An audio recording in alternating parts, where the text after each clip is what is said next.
Shalom keluarga Saat Teduh, sudah menunggu tentunya dari tadi. Kita langsung masuk ke hadirat Tuhan. By the way, Saat Teduh hari ini ulang tahun yang kedua. Dan kita patut bersyukur karena apa yang Tuhan kerjakan itu luar biasa. Mari kita masuk ke hadiratnya. Mari kita bersyukur bersama-sama.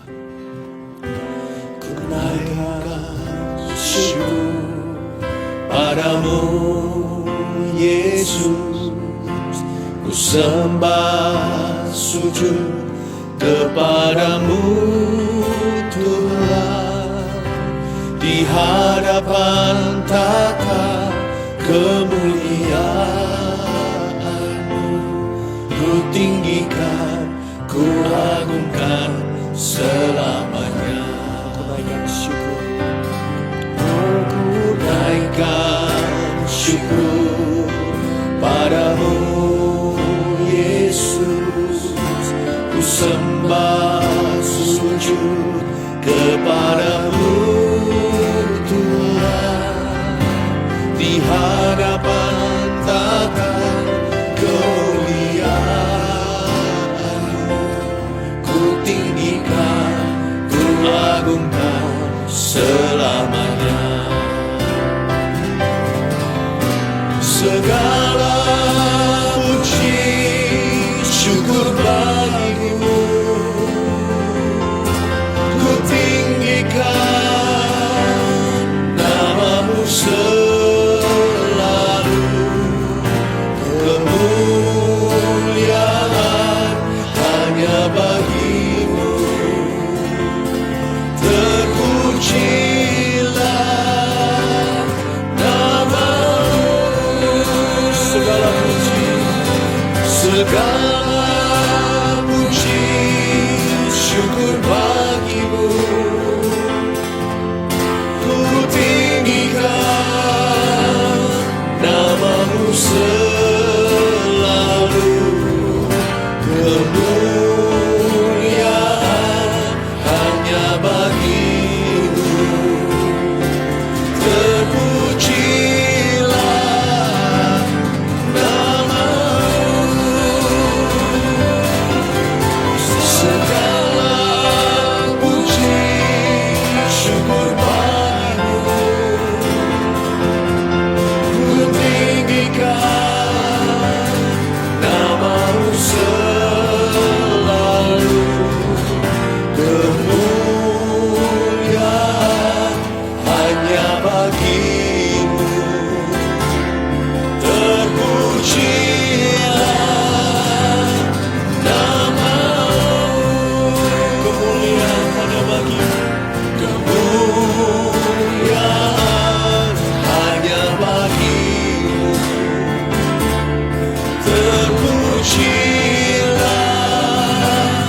namamu. Kemuliaan hanya bagi Yesus, terpujilah namamu.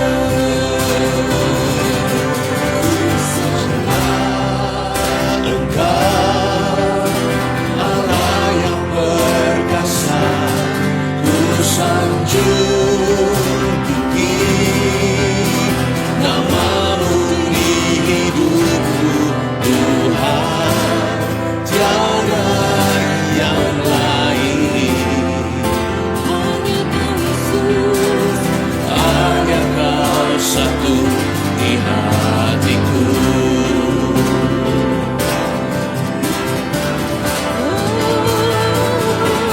Ku sembah Engkau, Allah yang perkasa, ku sanjung tinggi namamu di hidupku Tuhan, tiada yang lain, tiada yang lain. Hanya Kau satu di hatiku.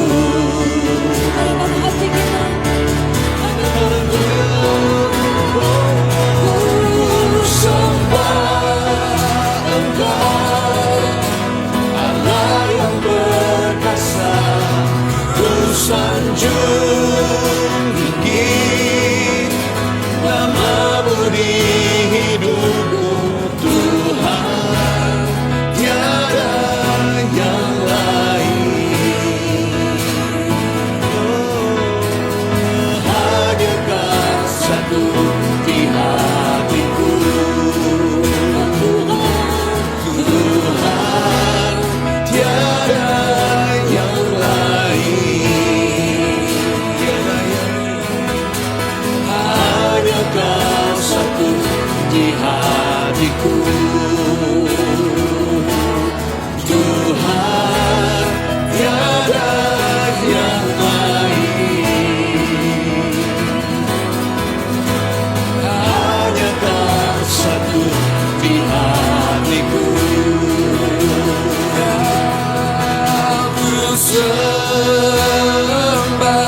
Kana shokini ni shimama ya shikina na na na moya na na imarala ya shina nuna mara kabara moshi ya na na na na na na na na ya shon glory glory ya na na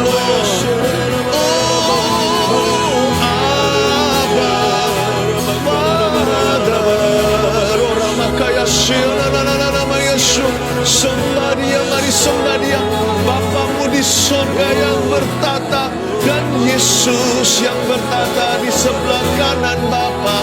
Mari kita semua sembah Dia, worship Him with all your heart, with all your strength, with all your might. Mari kita sembah Dia dengan segenap hati, segenap pikiran, segenap akal budi dan kekuatan.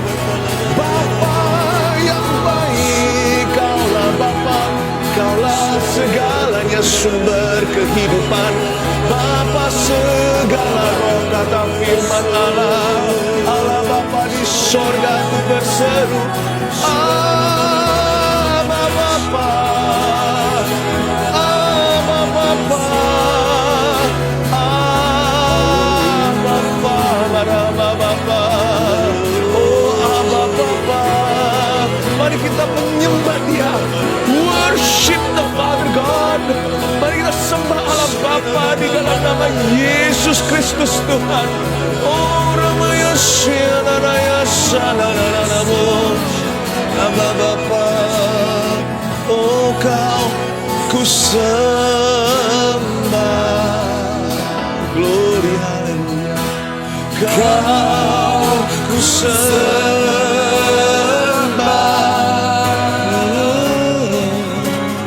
Kau ku sembah,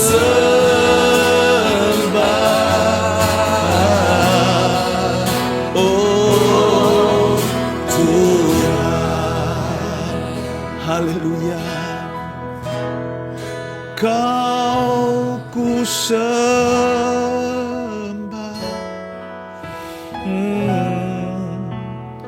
oh Tuhan. Kau ku sembah Bapa, Kau ku sembah oh Tuhan.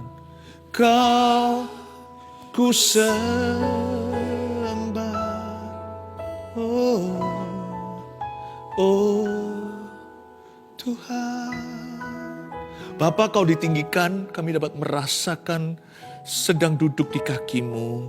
Terima kasih Bapa, Engkau sumber yang baik. Karena pengorbanan Yesus di kayu salib, kami bisa mengenal-Mu Bapa. Kami dapat menyebut-Mu ya Aba. Terima kasih kami menjadi anak-anak-Mu. Berkat terbesar, tidak ada harta lebih dari itu yang dapat kami miliki. Satu-satunya yang membuat kami bermakna adalah kami telah menjadi anak-anak-Mu Bapa. Terima kasih, kami tidak mau khawatir lagi. Kami tahu Bapa sangat mencintai kami, mengasihi kami bukan karena kami worthy. Tapi karena Yesus pengorbanannya melayakkan kami. Terima kasih Tuhan. Sampaikan sabdamu, beritakan firmanmu, melalui mulut hambamu sembunyikan kami rapat-rapat di balik salibmu. Biarkan kemuliaan Tuhan yang nyata. Dalam nama Yesus, haleluya, amin. Praise the Lord, puji Tuhan.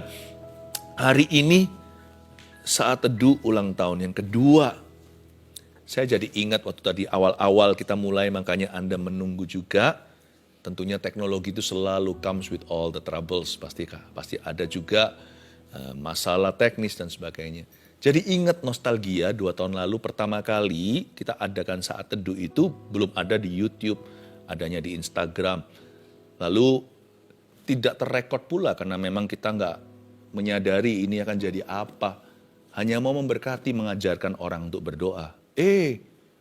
Orang-orang ribuan keluarga saat teduh mulai dilahirkan hari itu. Ternyata Tuhan itu bekerja dengan dahsyat sekali. Sampai hari ini kita patut bersyukur ya. Nanti setelah doa berkat selesai, jangan off air dulu.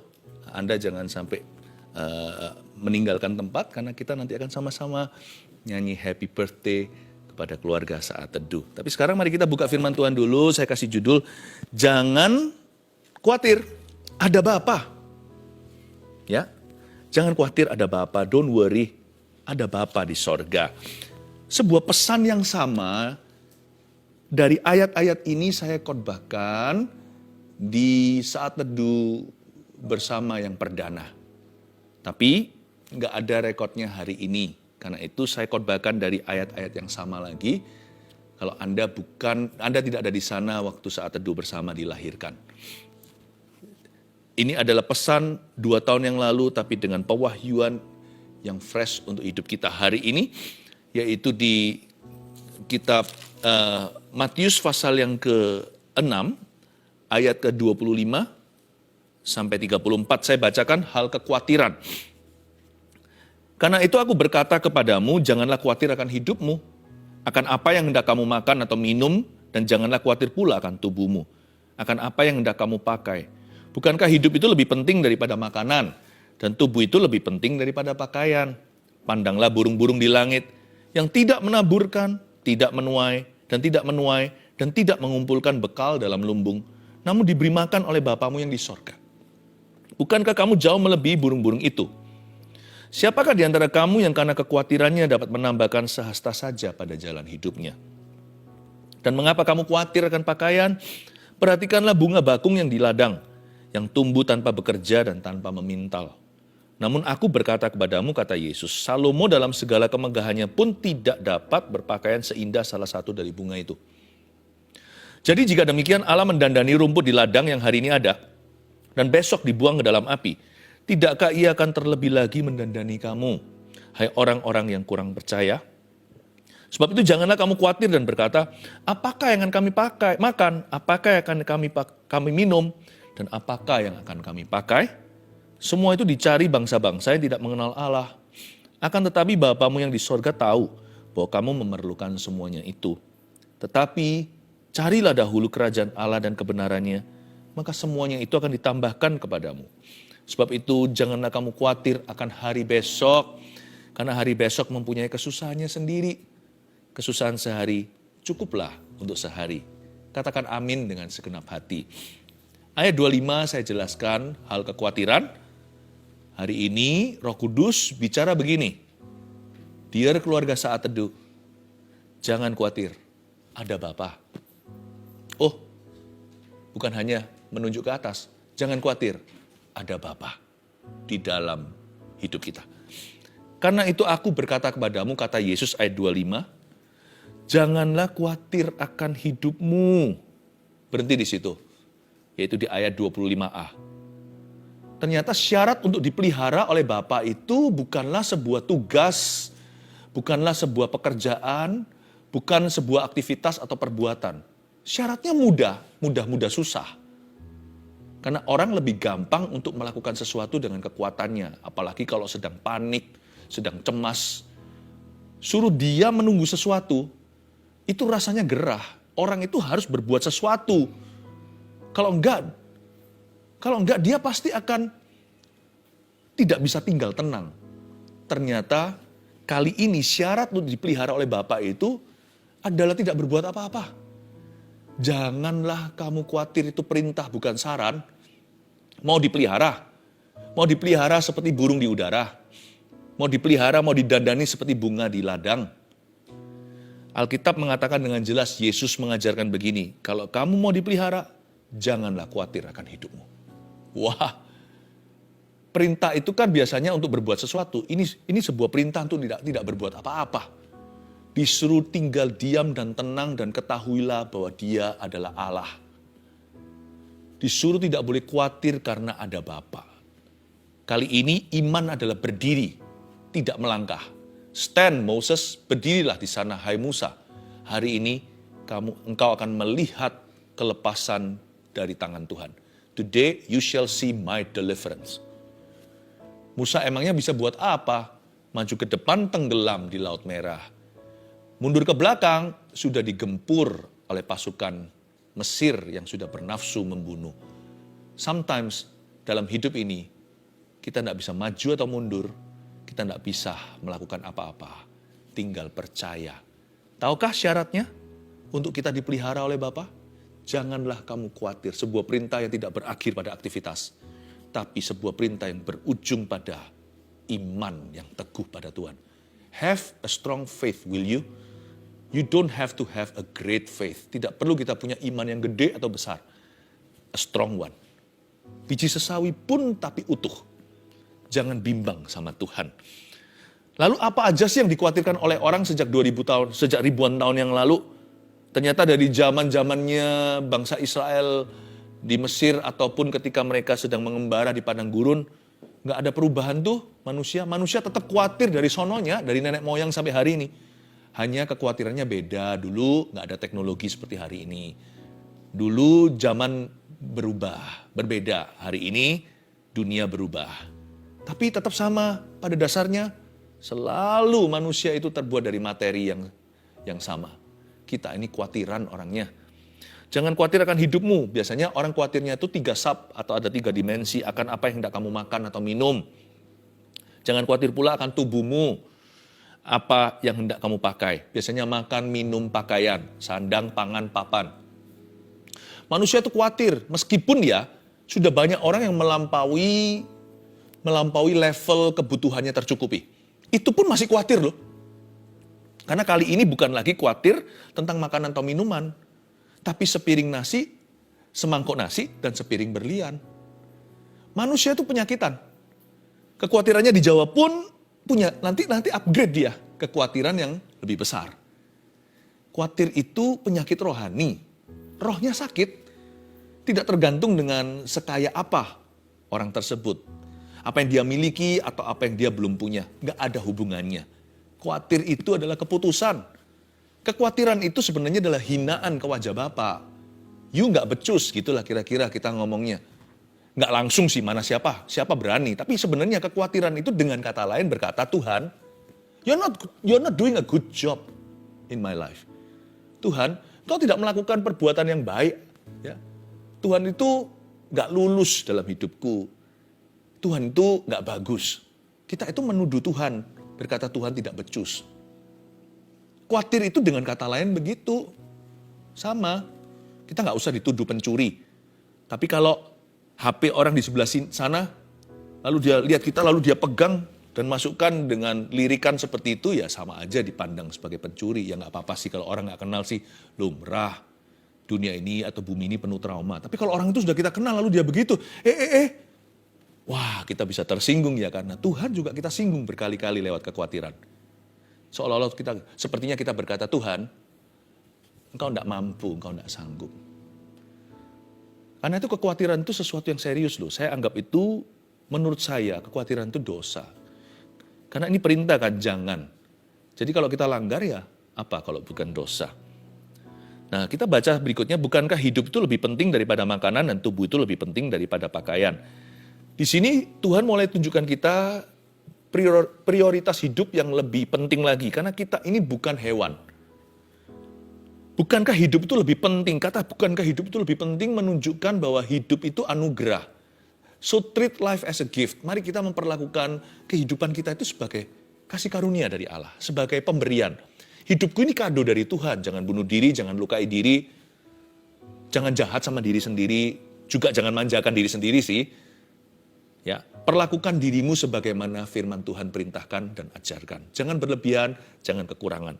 Tapi treat life as a gift, mari kita perlakukan hidup itu sebagai sebuah kasih karunia. Hidup itu kan lebih penting daripada makanan. Tubuh itu lebih penting daripada pakaian, namun demikian tidak untuk hewan.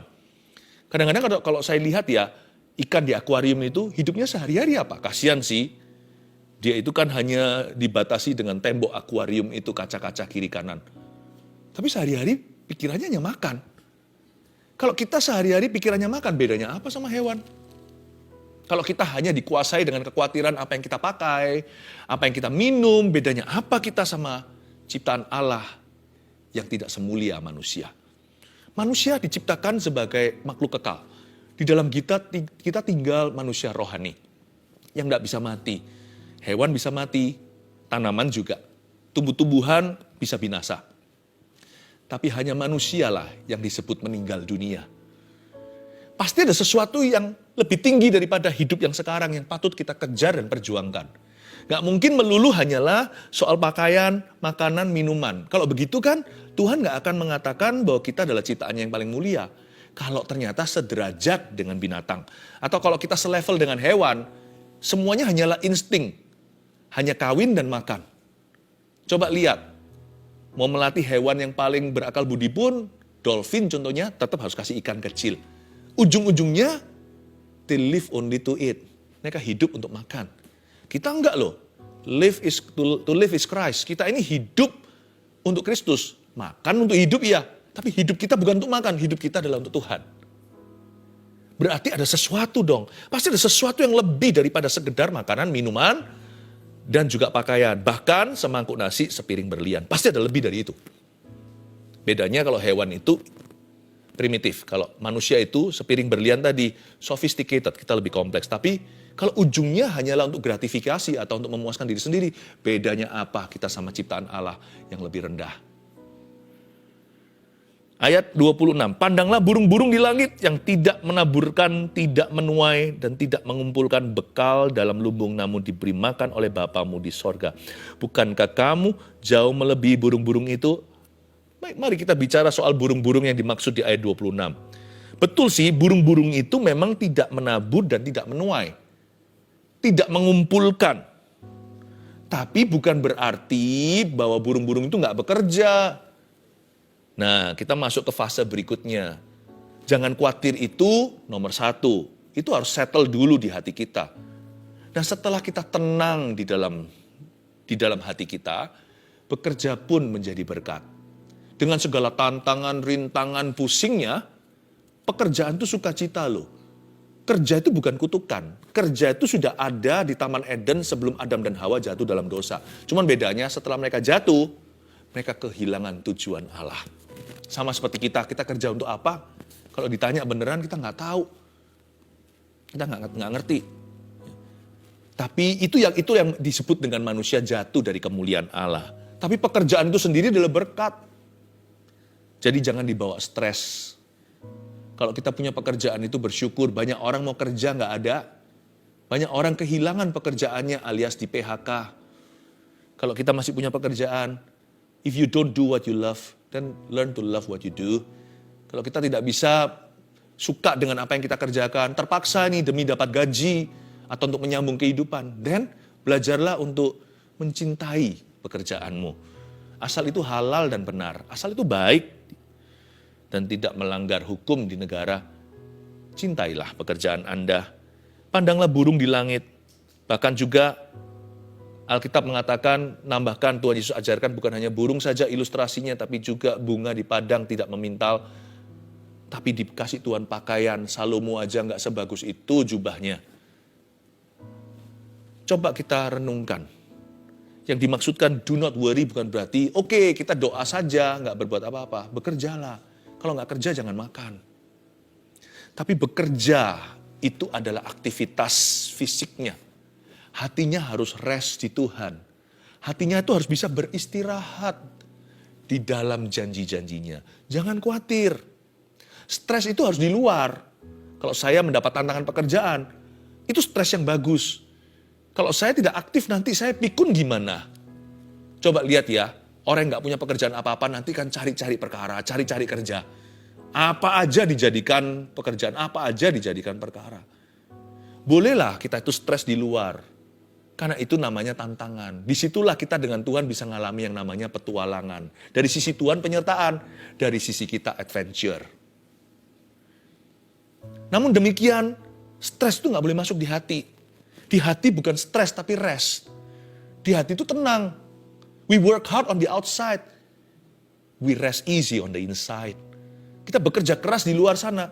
Di luar, maksudnya di tubuh kita. Pikiran juga. Tapi di hati kita itu istirahat dalam janji-janjinya. Karena kita tahu kita itu punya Bapa seperti apa. Itulah freedom di dalam hati kita. Kita baca ayat 27, siapakah di antara kamu yang karena kekhawatirannya dapat menambahkan sehasta saja pada jalan hidupnya? Ini pertanyaan ini harus dijawab.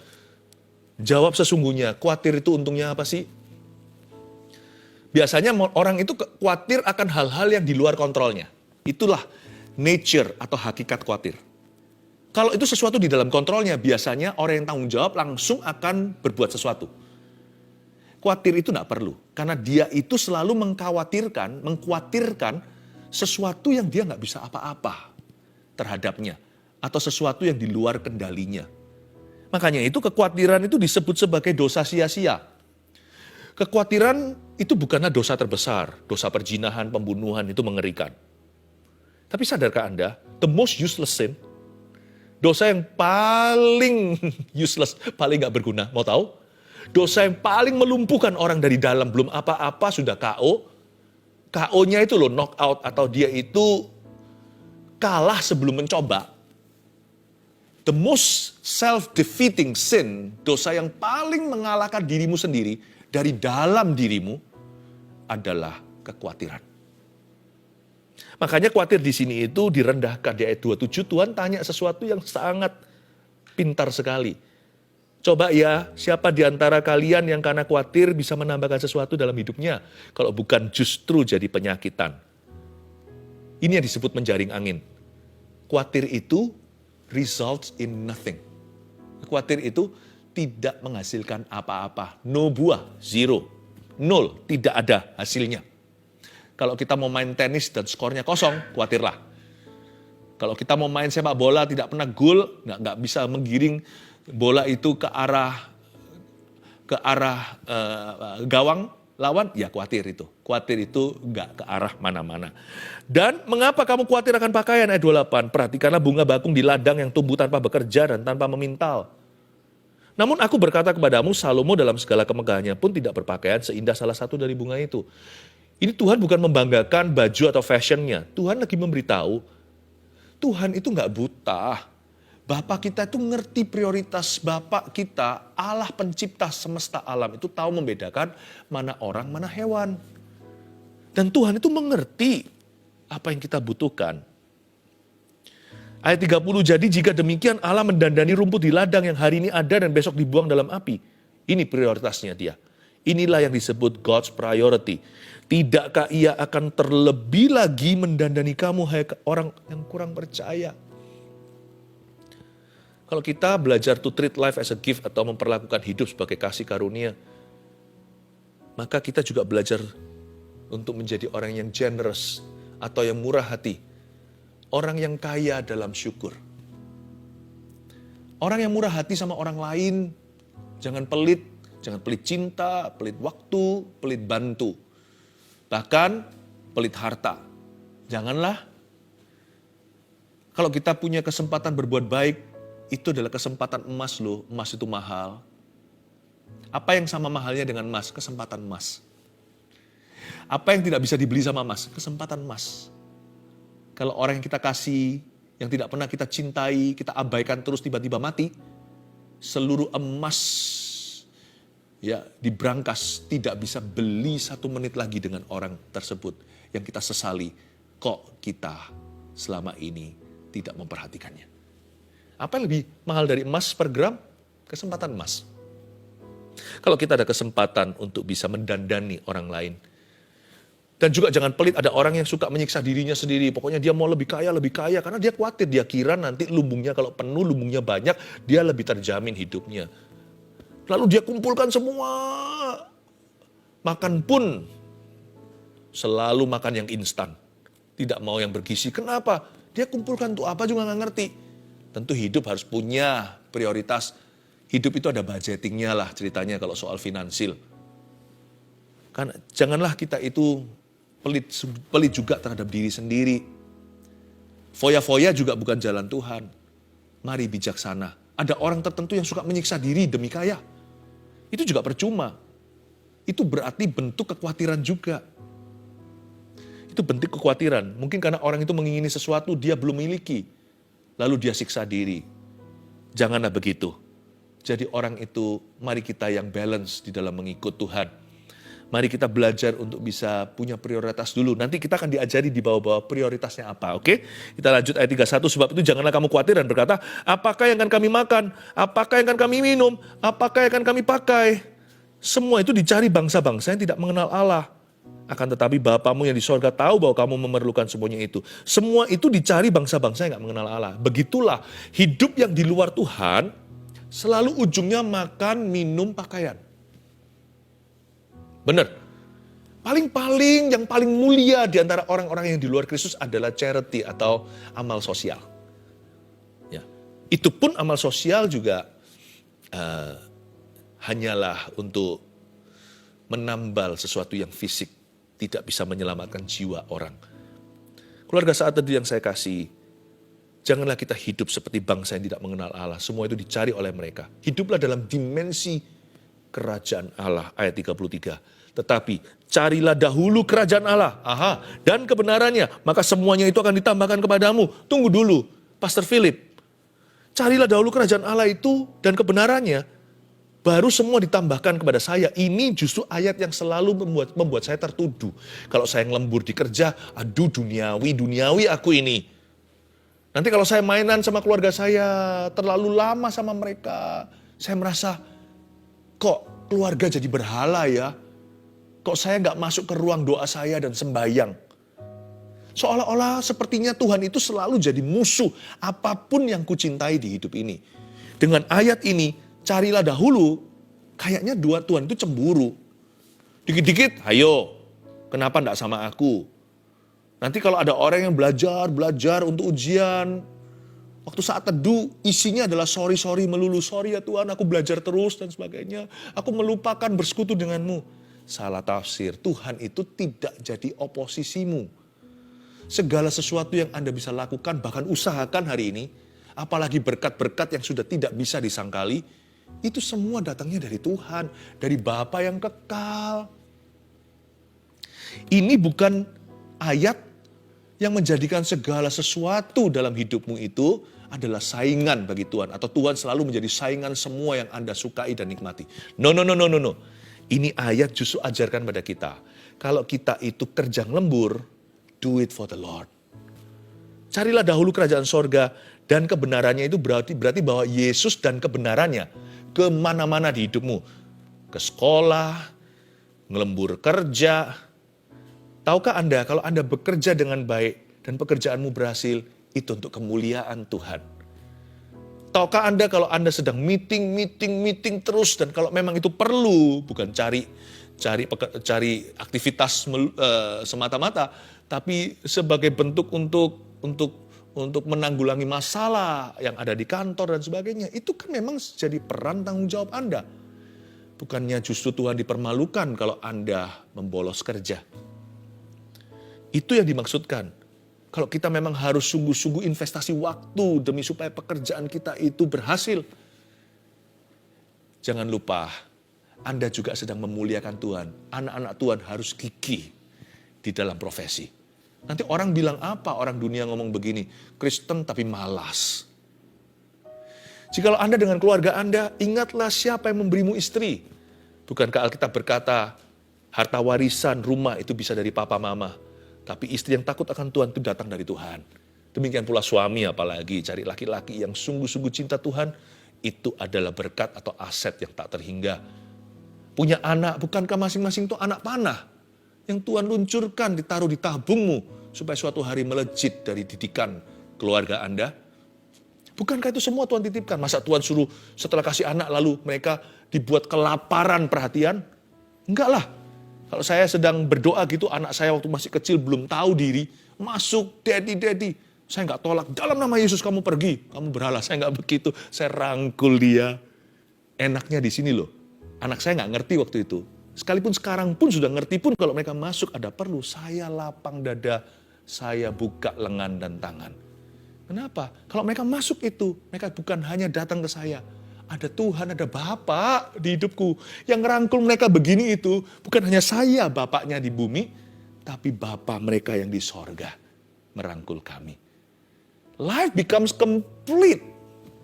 Kalau kita bawa Tuhan kemana-mana, dan kita bawa firman. Firman itu gak berhenti di tembok gereja atau di pintu keluar. Lalu keluar kita jadi orang yang beda. Hidup kita melanggar firman, tidak sesuai dengan firman Allah. Enggak, saya bawa firman Tuhan dalam parenting, kita bawa dalam pekerjaan, kita bawa dalam studi sekolah, kita bawa dalam segala activity. Carilah dahulu kerajaan Allah dan kebenarannya. Kita bawa Kristus kemana-mana. Kita digendong Tuhan kemana-mana. Sampai putih rambut pun tetap berbuah. Memang ada aktivitasnya, jangan lupa. Ada waktunya saya memang minta menyendiri. Saya akan bilang sama family, ini waktu saat teduhnya daddy atau papa, saat teduh waktu segini. Kalau kita kan sama-sama ini Rabu Sabtu ini 2 tahun loh sudah. Oh, haleluya. Kita punya waktu aktivitasnya yang kita sepakati atau setujui. Di situ kita hargai boundary. Kita berikan waktu pada orang untuk berdoa. Ketika saya lihat istri saya sedang berdoa, saya nggak ganggu. Karena waktu itu istri saya menjadi milik Tuhan semata-mata yang memberikannya kepada saya. Oh haleluya. The world of the kingdom is the world of sharing. Dunianya kerajaan Allah itu dunia sharing. Ada waktunya Tuhan berkata, aku mau bicara sama suamimu. Istri harus tahu diri. Oke, kasih waktu biar suaminya dengar suara Allah. Nanti kembali menjadi suami yang lebih baik. Sebaliknya juga sama pada istri atau anak-anak. Saya tidak ganggu anak saya kalau anak saya lagi pelayanan. Saya tahu mereka milik Tuhan. Tapi Tuhan tidak akan ganggu. Kalau mereka itu sama saya, malah justru Tuhan bersama dengan aku. Tuhan bersama dengan kami. Isn't that beautiful? Our God is not super jealous, bukanlah Allah yang cemburu kalau soal berhala dan dosa lain kata. Kalau soal kasih karunia, gift hidup ini. Oh, God is your best supporter. Tuhan adalah pendukungmu yang paling setia. Ayat 34, sebab itu janganlah kamu khawatir akan hari besok. Karena hari besok punya kesusahannya sendiri. Kesusahan sehari untuk sehari. Kesusahan sehari cukuplah untuk sehari. Ini bukan berarti kita nggak boleh buat perencanaan loh ya, salah. Kita itu harus jadi orang yang selalu learn from the past, selalu belajar dari masa lalu. Menjadi orang yang plan for the future, menjadi orang yang selalu merencanakan masa depannya. Tapi jangan lupa, kalau mau hidup, hidupi di masa kini. Masa lalu jangan dilihat yang enggak, yang kurang bagus. Masa lalu itu apa yang baik yang perlu Anda pelajari jangan dilupakan. Masa lalu bisa menjadi piala yang luar biasa. Meskipun kesalahan kita. Masa depan harus direncanakan. Rencanakan. Jangan berkata aku ngalir, kesusahan sehari itu sehari. Yang sehari-sehari itu kesusahan, bukan perencanaan. Perencanaan jangan seharian. Rencana itu tahunan.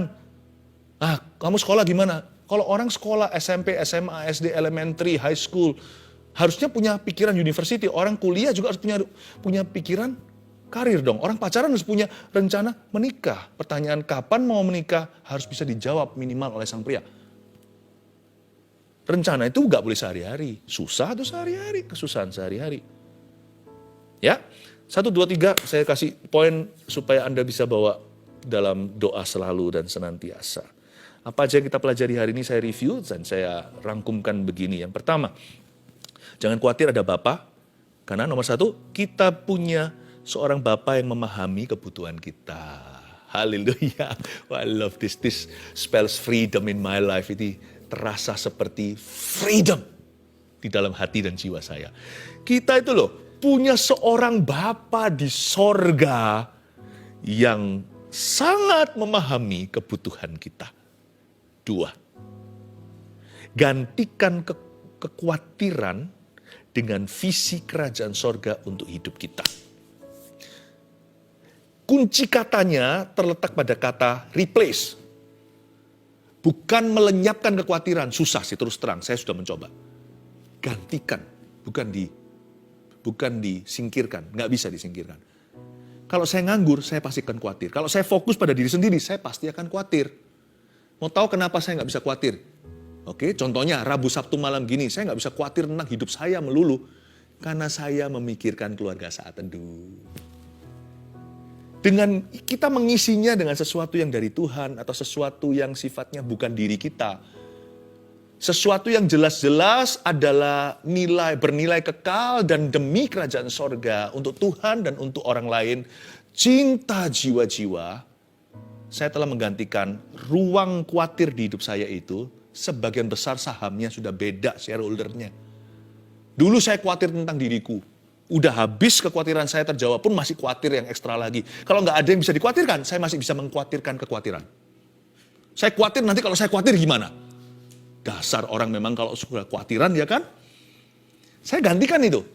Saya nggak nganggur. Saya ganti dengan apa? Saya ingin sekali bersama dengan gereja Mawar Sharon tercinta. Untuk mendirikan 1000 gereja lokal yang kuat untuk mengembalakan jiwa-jiwa dan memuridkan mereka di sana. Tuhan kehendaki, Tuhan izinkan 1 juta jiwa. Mereka dewasa, berbuah-buah lebat. Udah, tugas kita nggak muluk-muluk, cuman sampai situ.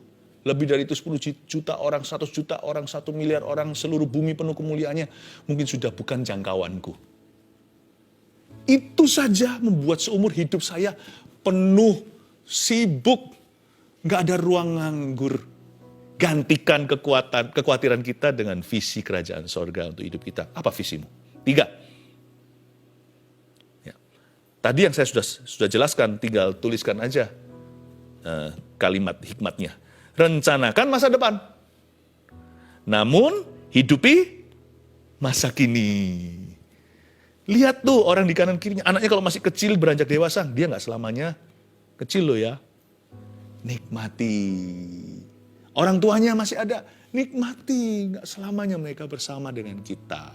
Usahakan. You live today. Live to the fullest. Jesus loves you so much. Akhir kata, don't worry. Ada Bapa. Bukan don't worry, be happy. Jangan khawatir, ada Bapa. Kalau Anda berada bersama dengan orang lain, Anda mendengarkan saat teduh ini, Anda bisa katakan pada kiri kanannya, jangan khawatir ya, ada Bapa. Kalau Anda sendirian, katakan pada diri sendiri seperti ini, tepuk dadanya dan berkata elus-elus di sini, jangan khawatir ya, ada Bapa. Haleluya. Come on. Lebih dari Bapa di dunia,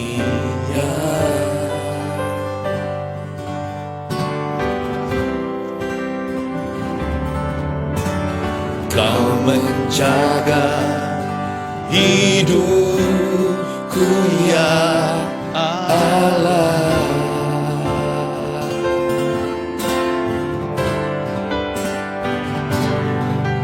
Bahkan lebih dari kasih seorang ibu,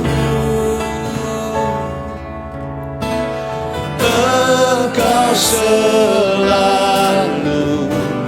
menyambutku.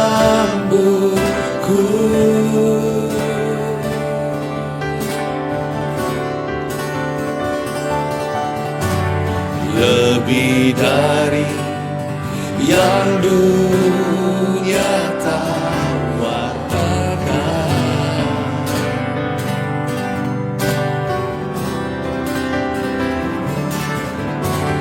Kau berikan yang terbaik, oh Tuhan.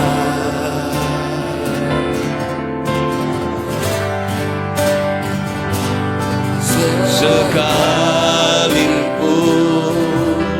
tak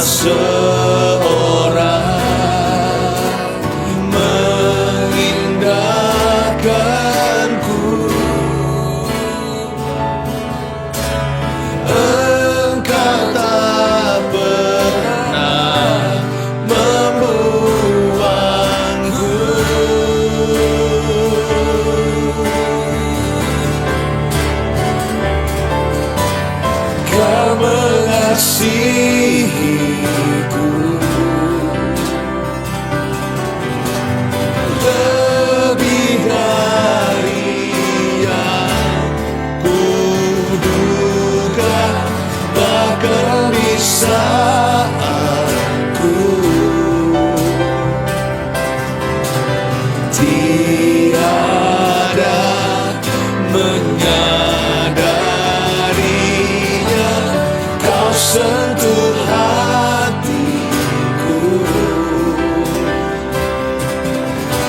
dengan kasih yang sempurna, kau menyayangiku lebih dari yang ku rasa.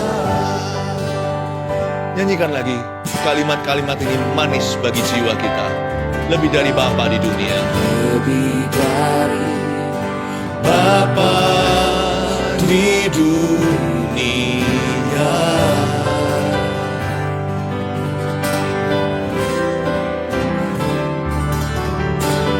kau menjaga hidupku ya Allah.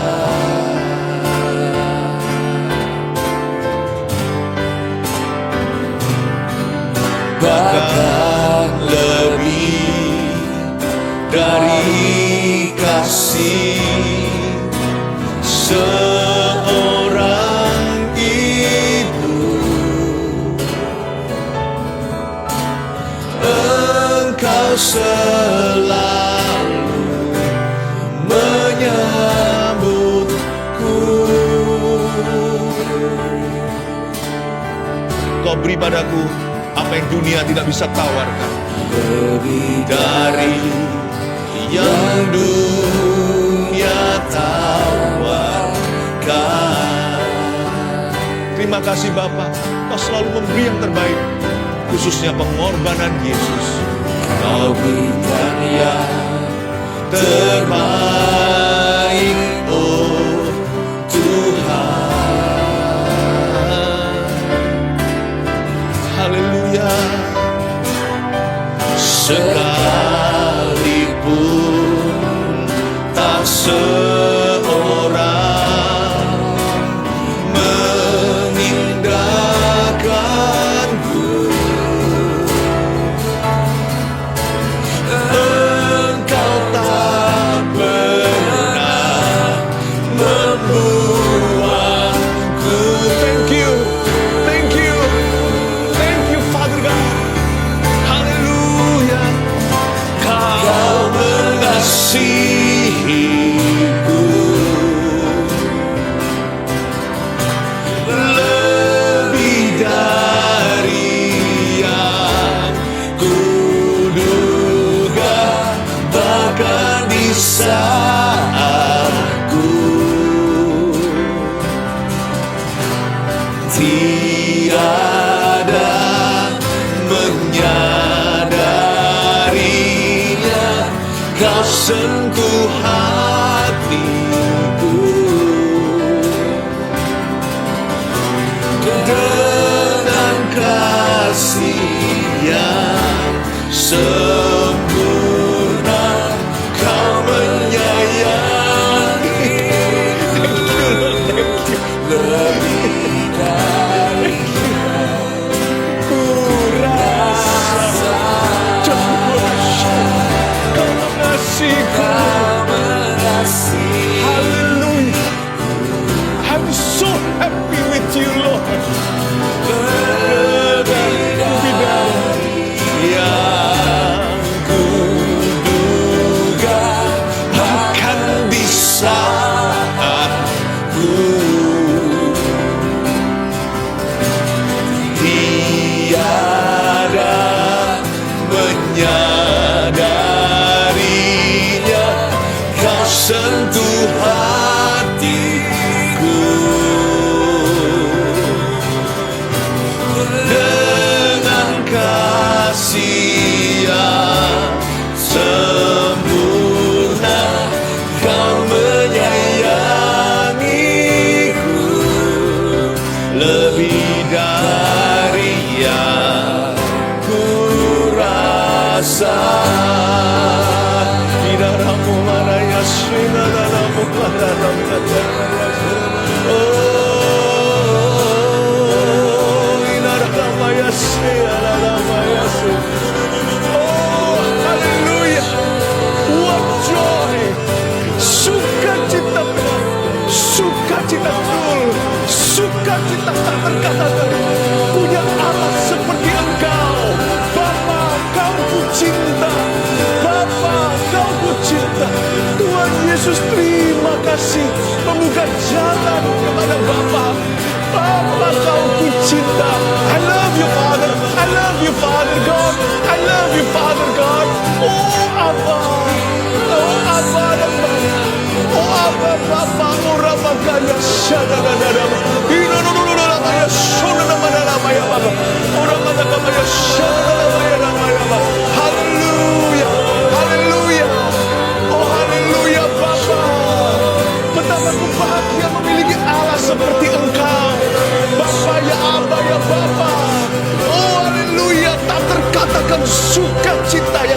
luas lebarnya. Oh haleluya, oh haleluya, oh haleluya. Miracles are about to happen. Mujizat pasti akan sedang terjadi. Saya melihat barusan Roh Kudus tunjukkan waktu kita mengagungkan ada kaki seorang yang seperti ini. Kakinya, telapaknya ada satu yang bengkok begini. Memang sudah lahir begitu. Coba lihat sekarang dalam nama Yesus itu lurus. Pertama kali di hidupmu it's there. Itu sudah lurus seperti itu, rata. Bukan bengkok begini lagi kalau berjalan pakai sisi telapak kaki. Tidak terjadi lagi. Dan seorang ibu, Roh Kudus bilang begini, jangan takut, anak Anda dengan kelainan darah itu akan sembuh. Jangan takut seolah-olah Anda akan kehilangan anak itu. Anggaplah anak itu sudah mati. Tapi dia datang kembali. Tuhan hidupkan kembali. Dia akan sembuh. Dia tidak akan mati. Anak itu akan panjang umur. Dan darahnya yang kelainan itu akan sudah disembuhkan oleh Tuhan. Terima kasih Tuhan Yesus, terpujilah namamu. Haleluya, haleluya. Jangan khawatir ya. Tuhan sayang sama semua kita. Ada Bapa, ada Bapa. HIV, dalam nama Yesus, aku tengking kamu. HIV, aku tengking kondisi ini. Aku putar balikkan. Penyakit yang memalukan dan membawa noda bagi seluruh keluarga. Dan semua dosa yang pernah terjadi pun Tuhan sudah ampuni. HIV orang itu, aku ucapkan, deklarasikan di dalam hadirat Bapa di depan tahtanya. You are healed in Jesus' name. Anda disembuhkan di dalam nama Tuhan Yesus Kristus. Maut dikalahkan, maut aku tengking kamu pergi. Janin itu hidup tidak mati. Kata Tuhan dengan jelas saya dengarkan suara janin itu hidup tidak mati. Receive that, receive this grace. Terima kasih karunia di dalam nama Tuhan Yesus Kristus. Haleluya. Kau mengasihiku lebih dari yang kuduga, bahkan di saat aku tiada menyadarinya, kau sentuh hatiku dengan kasih yang sempurna. Kau menyayangiku lebih dari yang ku rasa. Letakkan tangan, dua tangan di dada seperti ini sambil ucapkan kalimat terakhir. Kau menyayangiku lebih dari yang ku rasa. Sekali lagi sampai kita merasakan. Kau menyayangiku lebih dari yang ku rasa. Kita akan menerima doa berkat. Jangan kemana-mana dulu, kita nyanyi happy birthday. Untuk saat teduh bersama, cake sebentar lagi disiapkan ya. Nanti minggu, saya tergerak sekali hari Sabtu nanti saat teduh berikutnya.